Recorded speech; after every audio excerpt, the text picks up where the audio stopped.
Rabbiin keenya guddaa isaan nu uume, Muhammad nu erge toltuu nu hime, baranuu isaaniin baane dukkana. Assalamu alaikum warahmatullahi wabarakatuh. Ahbabi, zamanni keessa jirru gaaboo zamana fitnaati hoggumee qawaliin jenne bo. Keessaawuu fitnatu shubuhaan daaraa nama gooteen sin jaabar. Nas'alullaha as-salaamata wal aafiya.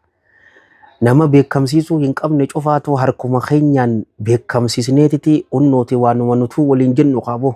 Hojii teenyaadhu akkas taaneen sin jaabar bo. Rabbiin fitnaa dhokottee fita mul'atte jalaahu Rabbiin najaa nu haa baasu. Nama mokkorame yeroo agarte waan Rabbiin na karadhaa je'eetutu jira bar du'aa'i. Waan Rasuulli sallallahu alayhi wa alihi wa sallam nu barsiiseetu jira ahbaabii fillah. Rabbana laa tuzigh quluubana ba'da idha hadaytana.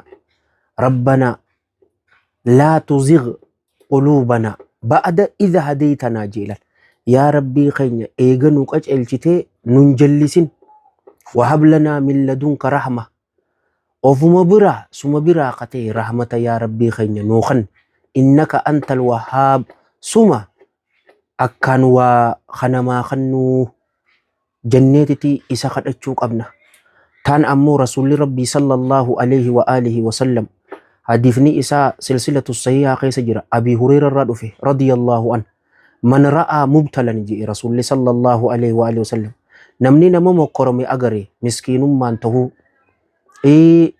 أمنتا إسات أكون نوتي كفري داته والإياذ بالله يو خانو دليد أنته يو مقرمي نكوب أنتهوس يو إساء أغرتي الحمد لله الذي آفاني مما ابتلاك به وفضلني على كثير ممن خلق تفضيلا نمني كان جئ لم يصبه ذلك البلاء الحمد لله الذي شفت فاروتو الله حق قدمتو دا الذي الله سنو آفاني خنقي قدبر وأنقذني ونجاني خنقي نباسي مما ابتلاك به وان أتسي مكورين نمتو قبا قديتي أما أمي قد إلال uumuma ati umte cufarraawu yaa rabbi nagaya guutee kana caalchiste faaruun atiif haa taatu namni akkana je'e musiibaan san isa hin tuuxuu je'e ahibbatii fillah.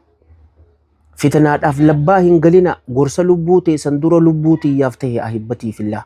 Rabbiin nu cufa nu haa qaceelchu nama jallate cufaas haa qaceelchu innaawaa warra qaceeleef warra sababa ta'u rabbi nu haa godhu. زمني زمن فتنات إسنين جاء أحبتي في الله فتنات أفلبان قلنا السلام عليكم ورحمة الله وبركاته.